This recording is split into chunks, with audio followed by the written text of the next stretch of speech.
अंधारातून प्रकाशाकडे कसं जायचं हा मार्ग सत्य मर्यादा प्रेमाच्या माध्यमातून आम्हा सेवकांना शिकविला. धन्यवाद. सुंदर असा छान विचार. आणि यानंतर सन्माननीय गायधने साहेब, कार्येश्वरजी चिचगरेजी,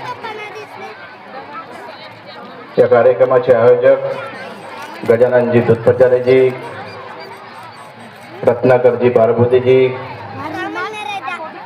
सुभाषजी दयेकरजी, रामेश्वरजी जोगीजी, ज्येष्ठ मार्गदर्शक जगन्नाथ सोनकोसरेजी, मारुतराव राऊतजी, नरेंद्र मेहरजी,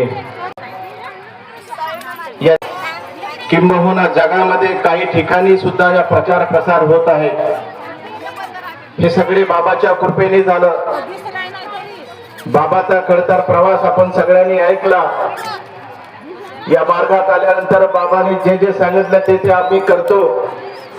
पण खऱ्या अर्थाने प्रचार ज्या पद्धतीने होत आहे, आज आम्ही सुखी झालो, आम्ही समाधानी झालो, पण अधिक करण्याची गरज आहे.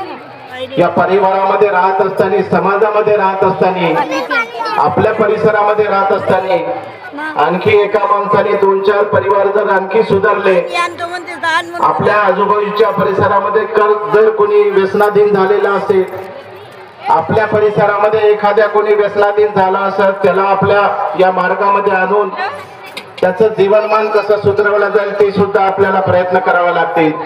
आणि ते तुम्ही करत आहात.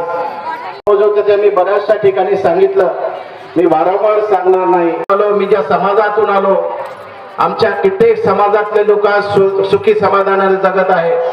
ते कित्येक समाज असतील, आज परिवर्तन झालंय.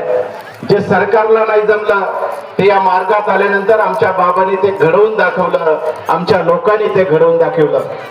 मी एवढेच प्रार्थना करतो की आमच्या या सुखी समृद्धी परिवारातही कोणाची नजर लागली नाही पाहिजे. मी काम करत असताना माझ्या घरात मार्ग होता, आहे, माझा पुतण्या आहे, माझा परिवार आहे. आज आम्ही लोक वाढत असेल, काही लोकांच्या पोटात दुखत आहे, ते त्यांचं काम करताय, आम्ही आमचं काम करूया. गायधने साहेब, एक 4-5 वर्ष अगोदर आपण काही घोषणा केली होती.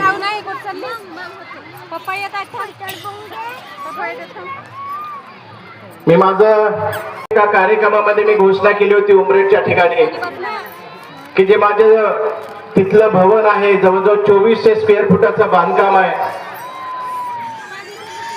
ते मी देऊ केलं होतं. कारण या मार्गामध्ये चर्चा बैठकी झाल्या पाहिजे. गाव छोटे राहतात, आपण छोट्या परिवारात